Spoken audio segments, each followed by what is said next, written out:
tá? Então, o primeiro assunto que a gente vai tratar são as complicações das rinossinusites. E aí, nessa aula aqui, eu preparei, como de praxe, alguns quizzes, tá? Então, eu vou querer a participação de vocês. O chat aí está aberto. Se vocês não quiserem ligar o som, não precisa ligar, mas respondam no chat, tá bom? Então, a gente vai começar aqui agora. Primeira pergunta que eu faço para vocês é: quais os tipos de complicação das rinossinusites? Quais os tipos que vocês lembram aí que a gente tem? Orbitária, intracraniana. Que eu me lembro que são essas.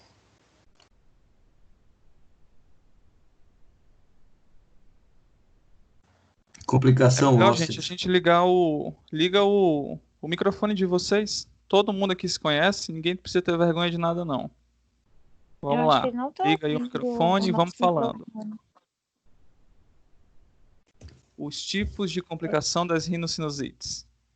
Eu acho que ele não está ouvindo o nosso microfone. Edu, tá ouvindo?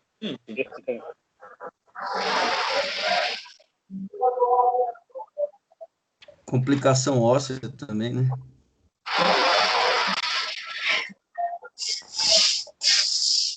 O senhor consegue ouvir a gente? Beleza. A Shadla respondeu aí: ósseas, intracranianas e orbitárias. É exatamente isso. A gente tem esses três tipos de complicação das rinossinusites, que elas são divididas didaticamente para a gente, tá bom? E aí eu quero saber de vocês qual é a ordem de acometimento. A ordem de acometimento. O Thales mandou aqui para mim no WhatsApp que eu não estou ouvindo o microfone de vocês. É verdade, eu não ouvi ninguém não falando. Eu não sei o que fazer aqui para configurar, porque eu ouço o chat, quando vocês enviam mensagem no chat, aparece o som aqui para mim.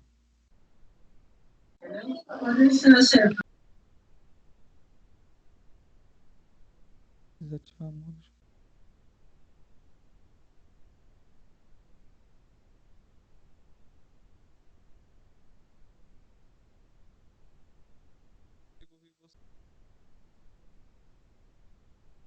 No seu canto superior da tela não tem um sonzinho aí não, Edu, para você ouvir a gente? Estou ouvindo agora, Thales. Ah, tá ouvindo? Então beleza. Tô ouvindo. A ordem é primeiro orbitária, depois óssea e por último intracranianas. Exatamente. Beleza. Então a gente vai... Edu, óssea é mais frequente que intracraniana? Não, óssea... Não, é o contrário, né? É orbitária, intracraniana e óssea, não é isso? Isso. Ah, tá. Beleza, exatamente isso. É o que a gente vai encontrar, tá, no nosso dia a dia. Vocês vão perceber que no pronto-socorro a gente vai encontrar com muito mais frequência as complicações orbitárias. Em segundo lugar, vem as intracranianas. E por último, sendo mais raro, a gente vai encontrar as complicações ósseas. Beleza? Então a gente tem complicações orbitárias quando a rinocinusite ela se exterioriza, o processo infeccioso inflamatório, ele se exterioriza da cavidade paranasal para o interior da órbita. Então, a gente caracteriza isso como uma complicação orbitária.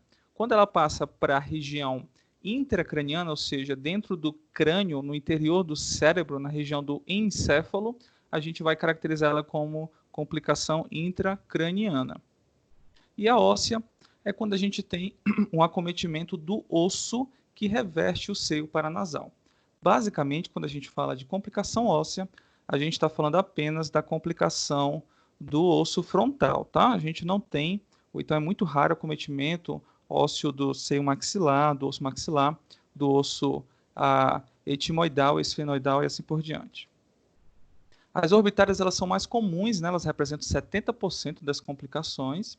Em segundo lugar, vêm as complicações intracranianas e com 10% apenas as ósseas.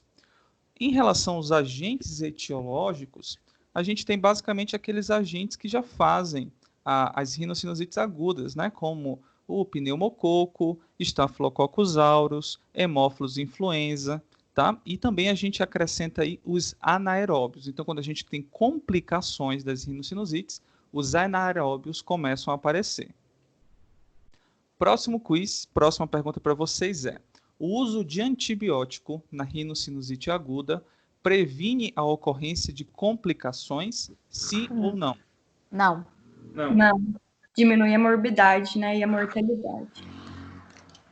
Perfeito. Muito bem. Exatamente isso, tá? O uso de antibióticos, então, ele não previne complicação. Então, a gente fala, vamos entrar com antibiótico para a gente prevenir que você tenha algum problema maior. Não vai acontecer isso. A complicação ela vai ocorrer independente do uso ou não de antibióticos. Porém, se ocorrer complicação, o desfecho ele é melhor quando o paciente está usando antibiótico, beleza? Então, esse é um conceito que é importante tanto para a prática quanto para a prova. Em relação a complicações, elas podem acometer tanto crianças como adultos. A gente percebe que as crianças elas têm uma maior probabilidade de serem acometidas por conta de 3 fatores. Primeiro é a sua imaturidade imunológica, né? As crianças não têm a mesma imunidade do adulto. Então, esse é um dos fatores que têm sido descritos como tem dado um... Está dando eco aí, alguém está com o microfone alto. O segundo ponto é a lâmina papirácea, né, que é aquele ossinho que separa a cavidade nasal da órbita. Ele é mais poroso nas crianças, tem mais poros e é mais fino. Então, um processo infeccioso ali na região etimoidal e maxilar tem mais chance de se propagar para o interior da órbita. Além disso, a vascularização da mucosa nasal da criança, que está em constante crescimento, ela é aumentada. Se a gente tem mais vasos ali, a chance de uma disseminação hematogênica também é maior. Beleza? Então, esses são os 3 grandes fatores do acometimento ser maior em crianças. Nos adultos, por sua vez, geralmente está associado a uma imunodeficiência, tá bom? Então, a gente sempre tem que procurar, quando está diante de um adulto com rinocinusite complicada, fatores de imunodeficiência. É um paciente que está usando corticoide? É um paciente que foi submetido à quimioterapia? É um paciente que é diabético, descontrolado? Ou ele tem uma doença da imunodeficiência primária? A gente tem que procurar isso. Em contrapartida, a gente também tem que estar ciente de que as complicações das rinossinusites, elas também podem acometer jovens e ígidos, tá bom? Então, pacientes que não vão preencher nenhum desses critérios podem ser acometidos também das complicações das rinossinusites. Começando pela complicação orbitária, que ela é a mais comum, a gente percebe que o acometimento, as rinossinusites dos seios etimoidais e maxilares são as que mais estão associadas às complicações orbitárias. Não é difícil da gente entender, porque são os seios que têm mais íntimo contato com a órbita. Então, processos infecciosos e inflamatórios nesses seios estão mais associados às complicações orbitárias. Quando a gente fala dessas complicações orbitárias, existe uma classificação que ela é famosa, né, para a gente caracterizar os tipos de complicação. Qual é o nome dessa classificação? Chandler. Isso, classificação de Chandler. A classificação de Chandler já é antiga, tá? E ela leva em consideração fatores clínicos da avaliação do paciente. O primeiro tipo de classificação é a celulite periorbitária, tá bom? Ela também foi chamada há muito tempo, antigamente, de edema inflamatório. Celulite periorbitária, como o nome já está dizendo, é uma inflamação do tecido subcutâneo periorbitário, ou seja, ao redor da órbita, próximo da órbita. Então, esse tecido mole que a gente tem próximo da órbita, ele é infeccionado, ocorre um processo inflamatório aí, a gente caracteriza isso como celulite periorbitária. O segundo tipo de problema que pode acontecer é a celulite orbitária. Então, aqui eu tenho acometimento... Oi? Foi um espirro? Foi um espirro, Eduardo. Tá. Espero que não seja corona. O segundo tipo é a celulite orbitária, né? A celulite orbitária, então, é a inflamação, é a infecção do tecido intraconal, ou seja, é o tecido que está dentro do cone orbitário. Essa é a celulite orbitária. O terceiro tipo é o chamado abscesso subperiosteal. Abscesso subperiosteal nada mais é do que uma coleção de pus no espaço abaixo do periósteo da órbita. Então, como a gente pode ver nessa imagem, esse é o local mais comum do abscesso subperiosteal. Nada mais é do que esse acúmulo de secreção purulenta abaixo do periósteo da órbita. Em quarto lugar, que é a classificação tipo 4 de Chandler, é o chamado abscesso orbitário, um problema grave, onde essa coleção purulenta se formou no interior do cone orbitário. Aí a gente tem um problema muito mais importante. E em quinto lugar, que não é uma complicação orbitária, né? A gente está vendo que está aqui, ó, complicações orbitárias, classificação de Chandler, mas não é uma complicação orbitária. É a trombose do seio cavernoso. Tá? A gente tem aqui as veias oftálmicas que podem levar via hematogênica, tá? Agentes aqui etiológicos das rinossinusites causando uma trombose do seio cavernoso. O nome correto também seria tromboflebite do seio cavernoso, porque não é só uma trombose, tem também um processo inflamatório dentro desse seio. Beleza, essa é a classificação de Chandler, e aí eu quero fazer uma pergunta aqui para vocês. A classificação de Chandler, ela é útil para ordenar a gravidade dos pacientes? Não. Não na ordem, né? Não na ordem crescente de 1 para 5. Por quê? Porque, por exemplo, um abscesso intraorbitário, um abscesso superiosteal é menos grave do que uma celulite dentro do cone. Tipo, o 2 é mais grave que o 3, por exemplo. Perfeito, é isso aí mesmo, Léo. Ele não é útil para ordenar a gravidade. É óbvio que a classificação dele é muito útil para a gente identificar qual é o tipo de problema que está cometendo essa órbita, né? Mas a ordenzinha aí de 1, 2, 3, 4, 5 não está certa. Por quê? Porque gravem isso aqui, gente. Celulite orbitária, ela é pior do que abscesso subperiosteal, tá bom? Ele, obviamente, que quis dividir de forma mais didática. Ele quis colocar aqui, ó, celulite, celulite, abscesso, abscesso. Mas essa ordem aqui não significa necessariamente que o 2 é mais tranquilo que o 3. Pelo contrário, celulite é pior que abscesso superiosteal. Então, se nós formos colocar aqui uma ordem do acometimento de Chandler, seria o mais tranquilo de todos, celulite periorbitária. Em segundo lugar, abscesso subperiosteal. Em terceiro lugar, celulite orbitária. Em quarto, o abscesso orbitário. E, por último, trombose do seio cavernoso. Beleza? Vamos falar de cada um. Celulite periorbitária. Celulite periorbitária é a complicação mais comum. Vocês com certeza vão pegar paciente com esse problema, tá? Em decorrência da rinocinusite. O que a gente vai encontrar? Geralmente é uma criança, né? Essa aqui é a foto de uma criança. Ela vai ter nada mais do que sinais flogísticos periorbitários. Então aqui a gente vai ter edema, vai ter uma hiperemia, vai ter calor local, pode sentir dor nessa região, tá? Então é isso que a gente vai encontrar nessa criança. Uma coisa interessante é que esses pacientes eles têm movimentação ocular preservada, tá? Por quê? Porque o cone orbitário, os músculos extrínsecos do olho estão tranquilos, estão preservados, sem nenhum problema. Então a movimentação vai estar ok. O diagnóstico dessa complicação ela é clínico, a gente não precisa fazer exames de tomografia. Porém, gravem isso aqui. Todo paciente que tem celulite periorbitária, a gente vai pedir tomografia.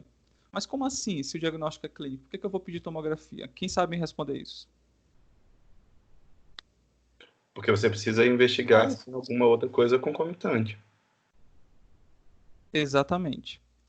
O paciente que tem celulite periorbitária, ele pode ter um abscesso subperiosteal. Provavelmente ele não vai ter, porque clinicamente a gente consegue suspeitar dessas outras complicações, mas é mandatório a gente solicitar o exame. Não para eu diagnosticar celulite periorbitária. Eu já sei que o paciente tem celulite periorbitária, mas para saber se ele não tem algum outro comprometimento orbitário associado. O tratamento desses pacientes é antibiótico terapia endovenosa. O paciente vai tomar antibiótico na veia, internado, e vai melhorar. Se esse paciente não melhorar, após 48 horas, 72 horas de antibiótico associado a corticoide, aí sim ele tem indicação de fazer o tratamento cirúrgico. Isso vai acontecer na minoria das vezes. Beleza? Alguma dúvida até aqui? Eduardo. Alô? Tá me ouvindo? Oi, estou ouvindo. Eduardo, essa TC com contraste? Sem contraste? Isso, quem sabe responder essa pergunta? Com contraste. Com contraste. Sempre que pensa em abscesso, tem que ter contraste.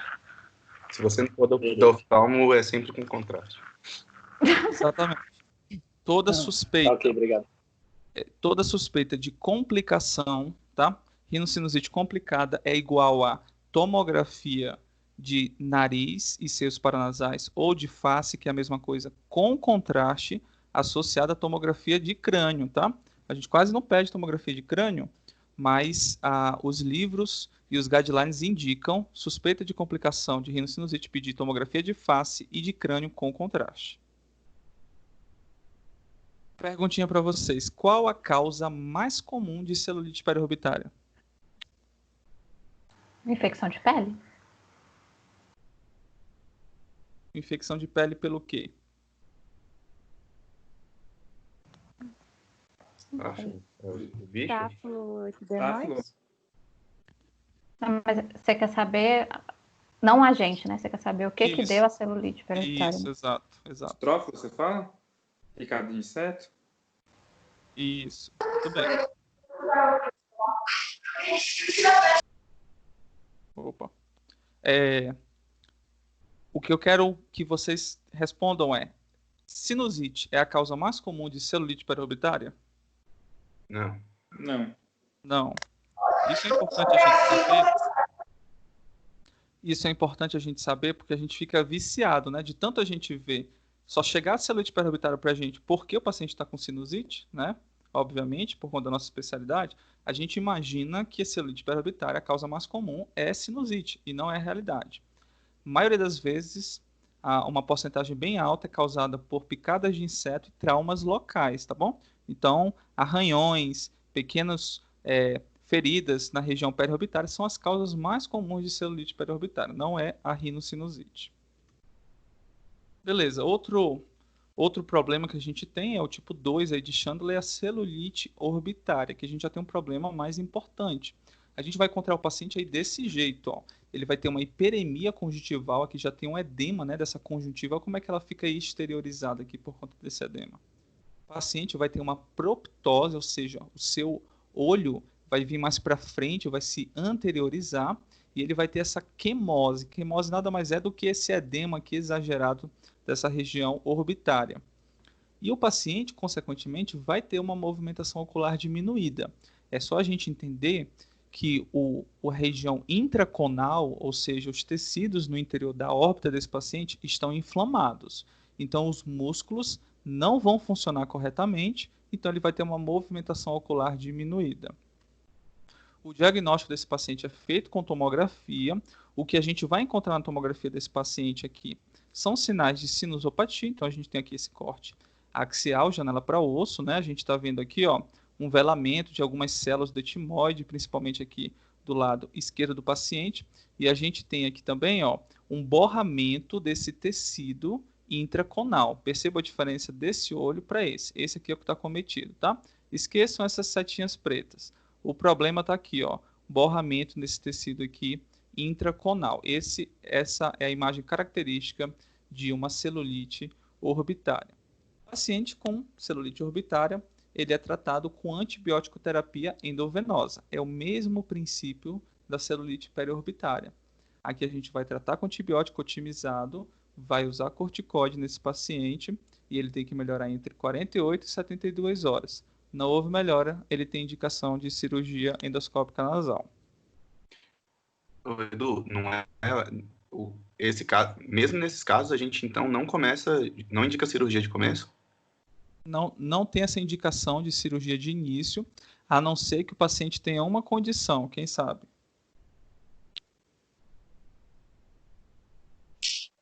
Amaurose? Trombose? Não. Sim, a amaurose seria, mas pode ser antes disso. diminuição da acuidade visual, tá? Paciente que está com diminuição da acuidade visual, ou seja, tem um comprometimento do nervo óptico, ele tem indicação de fazer cirurgia de imediato. Se não tiver isso, não há indicação formal, tá? Para fazer esse tipo de procedimento. Beleza? Show. Outro tipo de complicação que a gente tem são os abscessos subperiosteais. Abscesso subperiosteal, como eu expliquei para vocês, é um abscesso que está localizado abaixo do periósteo da órbita. Como é um abscesso que está abaixo do periósteo, ele vai estar normalmente localizado nessa região mais superior.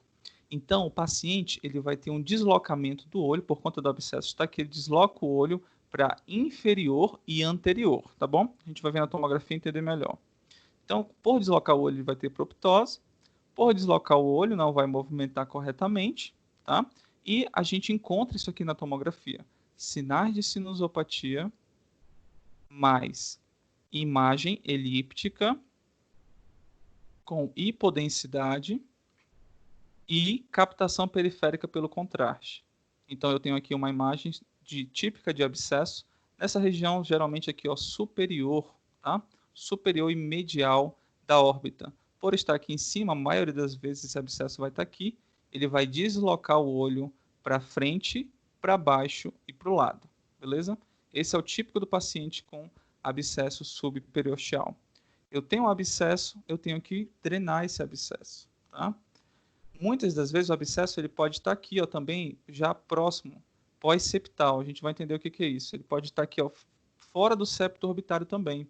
E aí está indicado também fazer uma drenagem externa. Então, a gente faz um corte aqui também, drena por fora e faz drenagem também interna. Como é que é a drenagem aqui interna? Léo e Thales, respondam aí para mim. A gente acessa via lâmina papirácea, né? Exato. Quais são os passos? Etimoidectomia, né? Antero-posterior com acesso à lâmina papirácea. Pode fazer transnasal e dá para fazer com linte. Com linte eu nunca vi fazer não, viu? A gente faz tudo transnasal. Endoscópica nasal, tá? E aquelas que a gente coloca o dreno por fora pela pele? É aqui, ó. É a incisão aqui. Vocês estão vendo meu mouse? Uhum. É a incisão aqui, não é o lint não, tá? O lint ele é uma incisão aqui, ó. Essa incisão do lint. O lint ele foi usado antigamente para fazer frontoetimoidectomia. Se fazia etimoidectomia pelo lint. Hoje em dia não se faz mais, tá? A não ser que tenha indicação de cirurgias neoplásicas. Hoje em dia é mais utilizado o lint no acesso à artéria etimoidal anterior, tá bom? Para fazer cauterização. Beleza, valeu, Edu. Beleza? Então a gente faz etimoidectomia anteroposterior, a gente vai acessar essa lâmina papirácea aqui do paciente, remove a lâmina papirácea e faz uma incisão na periórbita. E aí o pus drena, tá bom? Quem já viu a cirurgia sabe como é que é aí que funciona. Existe, gente, uma discussão de se fazer tratamento conservador, tá? O tratamento conservador, ele está indicado se o paciente tem um abscesso muito pequeno, menor que 5 milímetros de tamanho, tá? E ele está com a movimentação ocular ok, funcionando bem. Nestes pacientes, pode-se optar pelo tratamento conservador, que é só antibiótico endovenoso, corticoterapia e observa, ver se ele vai melhorar. Beleza? Ô, Edu, 5 milímetros seria medido onde? Seria aqui, ó. Você medir esse tamanho dele, ó. Ah, tá. Beleza.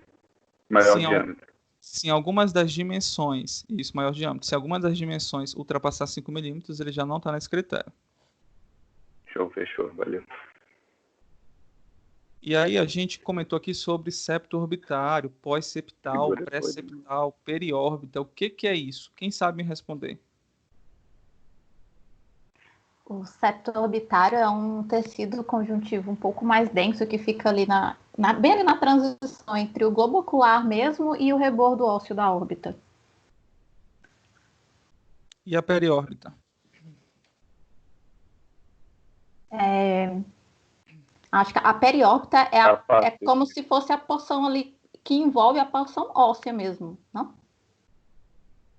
Isso. Como é o nome da porção do tecido que envolve a porção óssea? Periósteo. Periósteo, exatamente. Então, gente, Periósteo e periórbita é a mesma coisa, então? isso é a mesma coisa. né? Periórbita é um nome bonito para periósteo da órbita, tá bom? E septo orbitário nada mais é do que a continuidade dessa periórbita. Então, ele é esse tecido aqui, ó, em azul. É um tecido conjuntivo denso, como se fosse também um periósteo, que ultrapassa aqui a região mais anterior da órbita.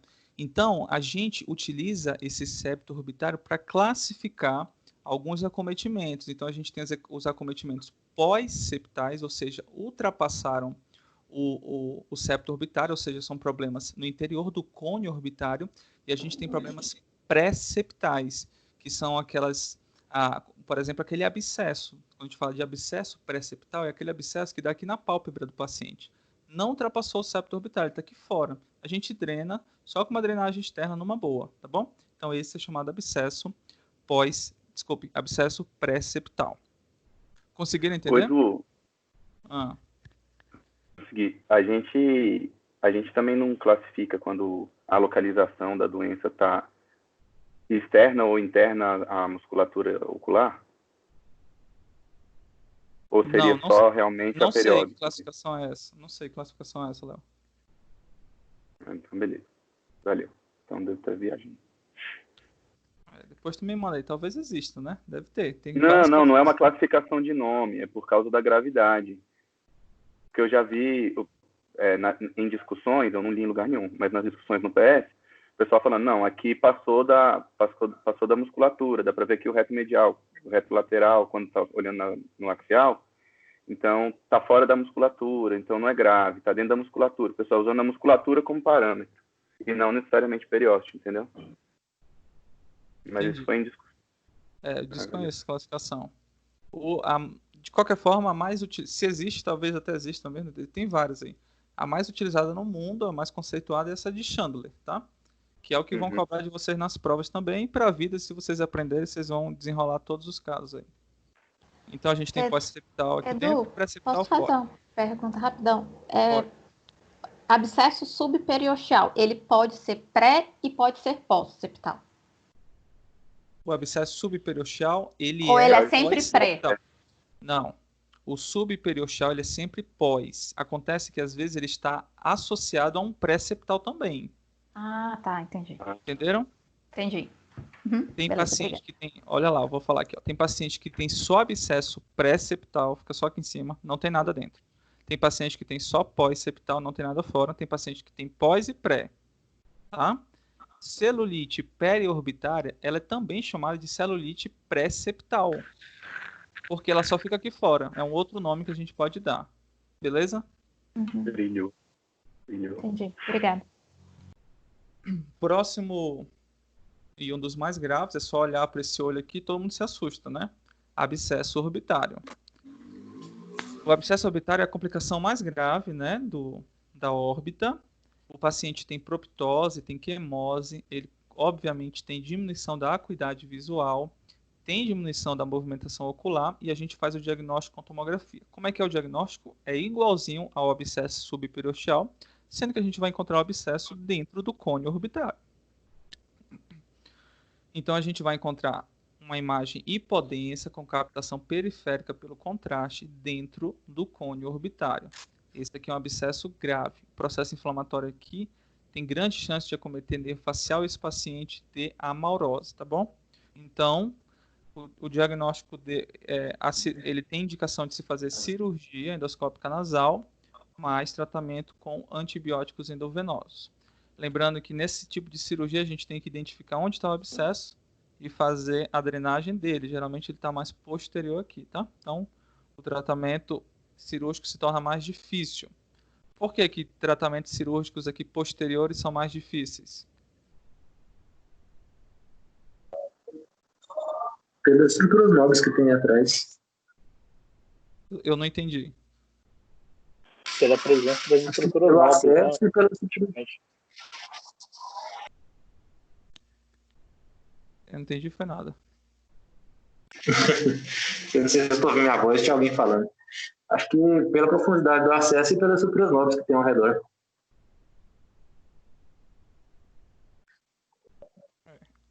Eu continuei sem entender, desculpa, Marcelo, mas eu não entendi nada. Tá muito ruim o. Acho que pela profundidade do acesso e pelas estruturas novas que tem ao redor da porção posterior do cone. Não seria tanto da profundidade, sim, não, mas aqui, ó, o tecido aqui ósseo, tá? A lâmina papirácea aqui, ela é mais espessa. A gente tem aqui, ó, no ápice do cone orbitário, todo mundo se encontra aqui, então tem a artéria oftálmica aqui, tem o via oftálmica, tem o nervo oftálmico, tá? Então eu tô mais próximo do meu nervo oftálmico aqui nessa região, então aqui é uma região mais perigosa de ser abordada, tá? Em relação a abscessos mais anteriores, como são os casos dos subperiosteais. Beleza? Vamos para a segunda causa mais comum. Tem alguma pergunta em relação aos orbitais?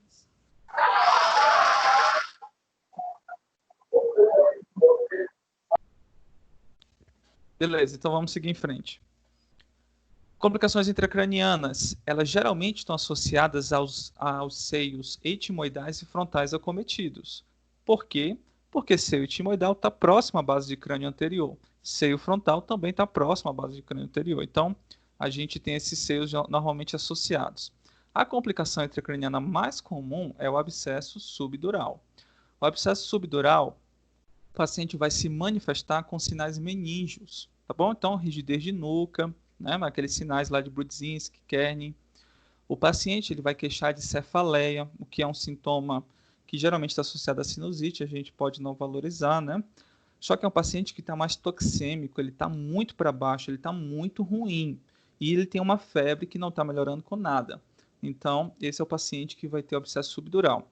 A gente vai identificar ele, uma tomografia que geralmente é feita, né? Tomografia de crânio, como eu falei para vocês, crânio e face com contraste. A gente vai enxergar essa imagem aqui em meia-lua, gente. Então, essa imagem em meia-lua, tá? Revestindo aqui o parênquima cerebral, essa é a imagem característica do abscesso subdural. Ele é subdural porque essa coleção purulenta, ela está abaixo da dura, beleza? Então, a dura está aqui em cima, e aqui embaixo eu tenho um parênquima. Como o parênquima ele não oferece resistência, o pus ele vai se espalhando, e aí a gente encontra essa imagem aqui característica, chamada imagem meia-lua. Pacientes que têm abscesso subdural, eles têm indicação absoluta de fazer cirurgia, tanto a neurocirurgia para drenagem do abscesso, né, dependendo do tamanho, quanto a cirurgia endoscópica nasal, associado a antibióticos, né, de amplo espectro aí, e que antibióticos que ultrapassem a barreira hematoencefálica, tá bom? Em segundo lugar, a gente tem o abscesso cerebral. O abscesso cerebral, ele é muito fácil de ser identificado na tomografia, a gente tem uma imagem circular com captação periférica pelo contraste. Ele é fácil, mas ele tem uma complicação de todas, a complicação mais letal, né? É fácil a gente entender porque ele exerce efeito de massa aqui. E, geralmente, a gente vai observar isso no lobo frontal, que está próximo do seio frontal, ou no lobo parietal. Aí eu pergunto para vocês, por que pega o lobo parietal? Se ele não está próximo de nada, como é que isso acontece? Da drenagem, né? Vai drenar lá para trás pelo...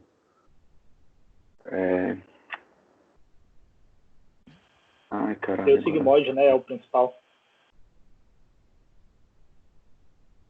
Não, o sigmoide é lá atrás, eu não ouvi. Isso aqui, gente, é disseminação hematogênica, tá bom? Não tem relação anatômica de proximidade aqui, beleza? Então, é uma disseminação hematogênica, a gente encontra ela mais no lobo frontal e parietal. Então, esse paciente, por ter efeito Edu, de massa, no frontal também é hematogênica, então. Também é hematogênica. Beleza. Isso. O paciente vai ter sinal neurológico focal, então ele vai ter um AVC, entre aspas, tá bom? Vai ter uma hemiplegia, algum sinal neurológico focal ele vai apresentar. A gente vai encontrar essa imagem circular característica, e esse paciente também, como qualquer complicação intracraniana, gravem isso, esse último tópico aqui vai ser igual para todo mundo. Cirurgia, mais antibiótico endovenoso. O outro problema que a gente pode ter é abscesso epidural, tá? É um abscesso que está epidural acima da dura, Portanto, a dura ela é mais espessa, ela vai segurar esse abscesso. Então, ele tem essa imagem aqui característica, tá bom? Esses pacientes eles vão ter febre, cefaleia e convulsão, porque ele também faz efeito de massa aqui nessa região. Se ele faz efeito de massa, esse paciente vai ter sinal neurológico focal. A gente vai encontrar essa imagem elíptica, imagem hipodensa com captação periférica pelo contraste, e o paciente vai ter indicação de cirurgia mais antibiótico endovenoso. Isso aqui é mais a título de curiosidade, né? A gente não vai fazer o diagnóstico de qual é epidural, subdural, mas é interessante a gente conhecer aí as imagens. Quero fazer uma pergunta para vocês. Qual é o melhor exame de imagem para a gente diagnosticar as complicações intracranianas?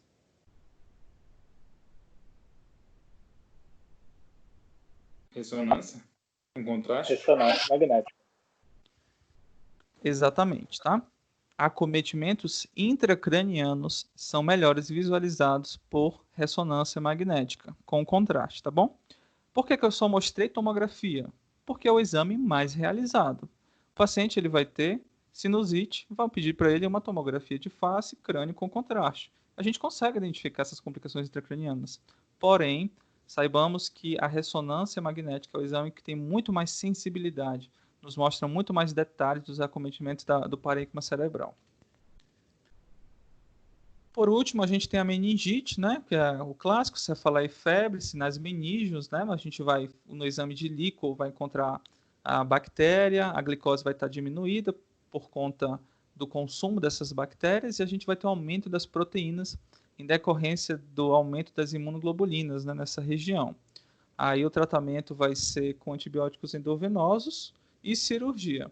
E aí outra perguntinha para vocês, em que momento a cirurgia, que momento que a gente tem que fazer a cirurgia nesse paciente? No momento do diagnóstico, no caso Do das diagnóstico. complicações intracranianas, o mais rápido possível, ou depois de 48 horas de falha de tratamento, melhorou, né? Falha de tratamento nas complicações que pode ter... Que podem esperar. Expectante, né? E é aí que é a pegadinha. Na meningite, a gente não deve fazer cirurgia na hora. Porque senão você piora, você pode espalhar. Tem que esfriar. A cirurgia ela é indicada depois da estabilidade clínica do paciente. Então o pessoal chamou lá, ó, tem que operar, tá com meningite e tem sinusite. Beleza, tem que operar mesmo, mas é depois que estabilizou clinicamente. Então o paciente está bem, ele não está com rebaixamento de nível de consciência, está com controle dos sinais sistêmicos, não está com taquicardia, está com pressão controlada, o paciente está bem, aí ele tem indicação para fazer cirurgia endoscópica nasal. Beleza? Edu, então dá para fazer na própria internação, né? Tipo, passou interno, tem meningite, depois que não está com sinais de instabilidade, pode fazer, né? Mesmo durante o tratamento de antibiótico da meningite. Deve ser feita na mesma internação do paciente. Ele não pode receber alta sem operar o nariz dele, não. Ah, tá. Obrigada.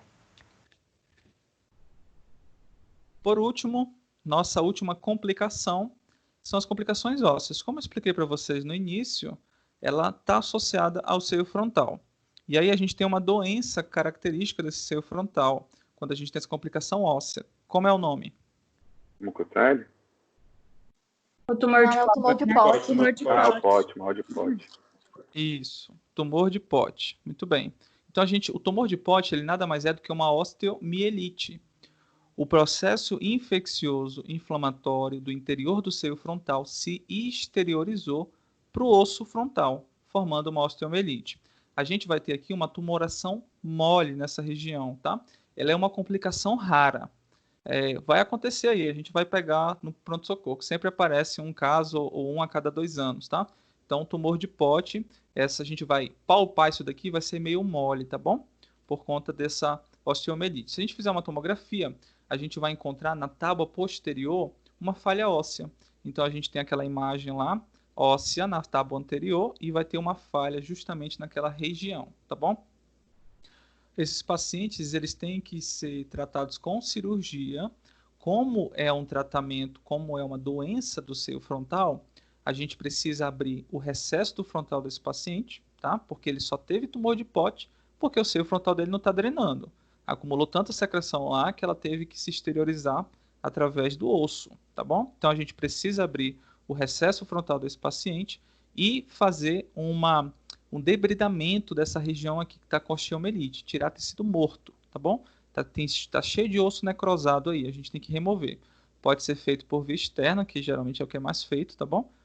Ou por via endoscópica nasal, que é mais difícil. Esses pacientes têm que tomar antibiótico por 6 a 12 semanas. Eles são os otites externa necrotizantes da rinologia, tá bom?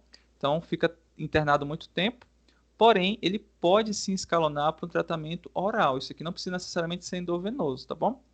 Como a otite externa necrotizante, que é uma osteomielite também, né?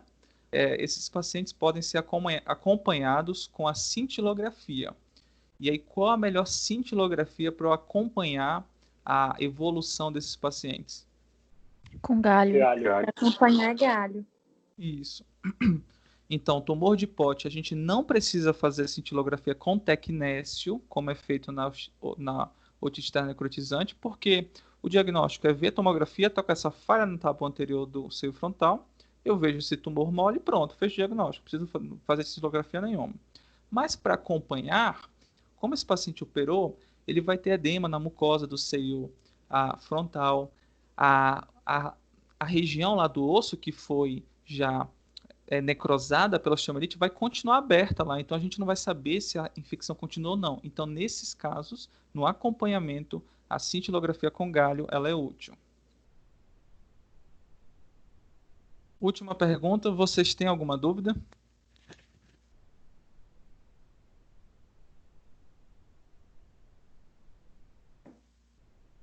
Edu. Opa. Pode falar, Léo, depois eu Pode repito. falar.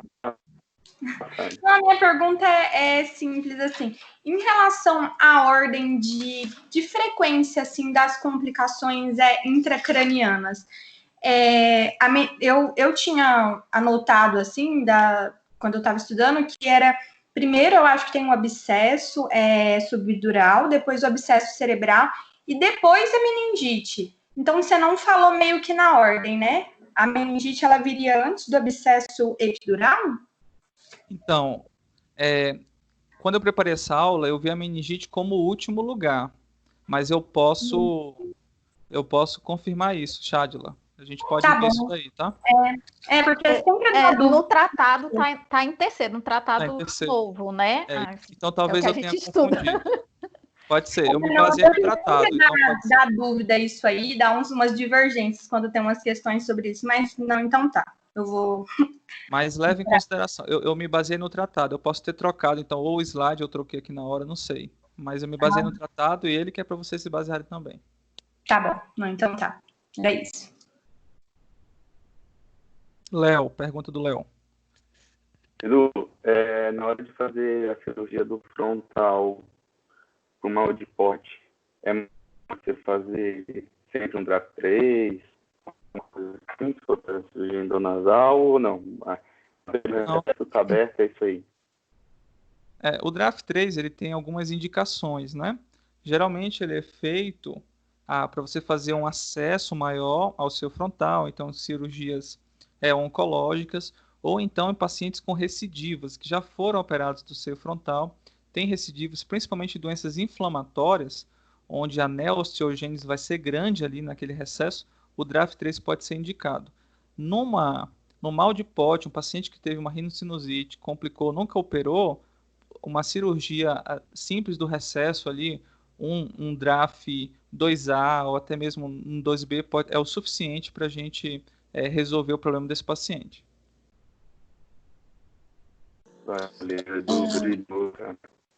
Edu, na meningite, qualquer assim, faixa etária a gente vai ter que operar, mesmo criança, durante a internação? Sim, ou dá mesmo para tentar criança. só o tratamento clínico? Não, mesmo criança. Você tem que limpar esse seio da criança ali que está doente. Tem que ser feito cirurgia endoscópica. Entendi.